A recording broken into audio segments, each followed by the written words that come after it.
यहाँ पर दो सब स्पेस W1 दे रखा है और एक सब स्पेस W2 दे रखा है और हमें डायमेंशन निकालनी है इन सब स्पेस के सम की। जब भी हमें सब स्पेस के सम के या इंटरसेक्शन के डायमेंशन निकालनी होती है, तो हमें पता है कि हमारे पास एक फॉर्मूला होता है dimension of W1 plus dimension of W2, ये बराबर होता है dimension of W1 plus dimension of W2 dimension of W2 minus dimension of intersection. So अगर हमें किसी तरह से W1 की डायरेक्शन मिल जाए, W2 की डायरेक्शन मिल जाए और इंटरसेक्शन की डायमेंशन मिल जाए, तो हम इस प्लस के सम की डायरेक्शन निकाल सकते हैं।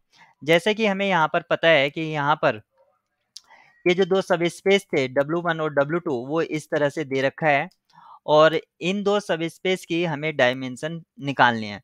तो डायमेंशन होता है नंबर ऑफ फ्री वेरिएबल। तो यहाँ पर W1 के लिए अगर देखें तो यहाँ पर दो इंडिपेंडेंट चॉइसेस हैं, आप कोई से भी दो सेलेक्ट कर लीजिए, चाहे x2 और x3। तो x1 आपका डिपेंड करेगा उस पर और सिमिलरली आपका सेकंड में भी है। तो डायमेंशन ऑफ W1 जो हो जाती है वो 2 हो जाती है, इसी तरह से डायमेंशन ऑफ W2 वो भी 2 हो जाती है। अब हमें डायमेंशन निकालनी है इंटरसेक्शन की। अगर हमें इंटरसेक्शन के डायमेंशन निकालने हैं तो हम मान लेते हैं कि x1 y1 और या एक्स वाई जेड ये एक एलिमेंट है जो इंटरसेक्शन में बिलोंग करता है W1 और W2 के। अगर ये इंटरसेक्शन में बिलोंग करता है तो ये इसके प्रॉपर्टी को भी सेटिस्फाई करेगा। इसका मतलब हुआ x equal to Y plus 2z और x इक्वल टू W2 की भी प्रॉपर्टी सेटिस्फाई करेगा 3y प्लस 2z। अगर किसी तरह से हम एक्स वाई जेड की वैल्यू निकाल लेते हैं तो ये हमारे लिए आसान होगा। तो यहाँ पर हम निकालते हैं, इनको सब्ट्रैक्ट करते हैं तो x से x कैंसिल आउट हो जाएगा और 2z से 2z। तो यहाँ पर ये मिलेगा हमें y इक्वल टू 0। यानी कि हमें एक चीज़ यहाँ से पता चल गई है कि जो एलिमेंट की फर्स्ट कॉन्स्टिट्यूएंट है, जो उसका फर्स्ट कॉन्स्टिट्यूएंट है, उसका जो एलिमेंट है उसमें क्या पॉसिबिलिटी है। तो हमें पता चला कि जो हमने एक्स वाई जेड एलिमेंट को लेट किया था एक्स वाई जेड, उसमें एक तो ये पता चल गया है कि इसमें जेड एंट्री 0 है।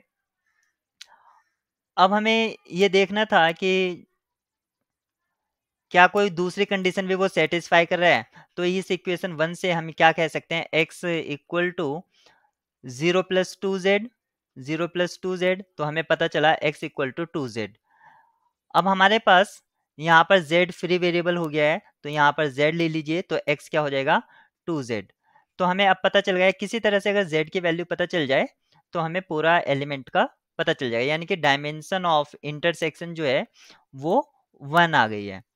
अब 1 आ गई है, इसमें पुट कर देते हैं। W1 के डायमेंशन 2 थे, W2 के जो डायमेंशन है वो भी 2 थी और इंटरसेक्शन की डायमेंशन 1 थी, तो डायमेंशन 3 आ गई है।